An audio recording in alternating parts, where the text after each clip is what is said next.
Shalom, good people. I was just thinking that I was noticing that my daughter was, being a little theatric, right? So my wife was like, hey, why is she acting like that? I don't know why she putting her hands out, acting like she hurt or she wants something when, you singing. And I said, well, maybe she really liked my voice. Maybe she loved my voice. That's probably why she crying like that, right? So I said, maybe my voice just sound good. So she said, oh, well, I don't know why she acting like that. That don't make no sense. She wants you to stop singing, right? So this is my diagnosis of that psychosis, that psychological thought process, right? So my oldest son, he's in high school. He was dealing with some of the same things my daughter goes through now. So what I've noticed that in young children, when they're like maybe around two, I probably say between the ages of 2 to 3, what they do with some children, not all, but what you notice is some children, they have a hard time expressing their emotions to the point where, like I told my wife, some people have a hard time when they have a happy feeling, they don't want to express it.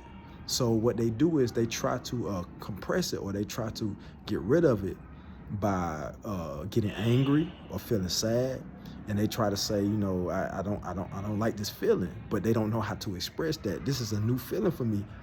So what happens is, for a child that feels vulnerable, some children, I'm not gonna say all, but for some children, like I said, my oldest son kind of went through that, and my daughter is going through that, where, they feel vulnerable. And my wife, she dealt with that, to some degree, because she didn't come from a family like I came from a family.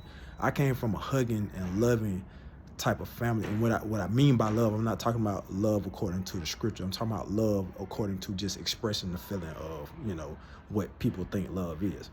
But my wife didn't come from that. They were very cold-natured people, right? So some of that is in my daughter, right? So what happens is, some of those type of children, they try to cover up that feeling of happiness. What I told my wife is that the most happiest people on earth that don't mind showing it or expressing it in front of everybody are the strongest people. Believe that. Shalom.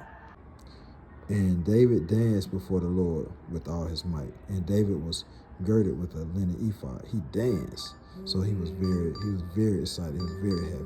That being said, David, as we know, was a very mighty man, very mighty in battle, very mighty in worship, very mighty in praise and thanks, very mighty in words, very mighty in spirit. So we know, if he was able to show that expression of happiness and emotion like that, yes, happy people, you know what I'm saying? Joyful people, especially when it pertains to giving thanks and joy and gladness to brothers and sisters in the Lord, when it pertains to exalting truth and exalting the name of the Lord and the name of the Most High. You know what I'm saying? Those attributes right there belong to the mighty, the strong, the meek and the humble as well. All praise. Shalom.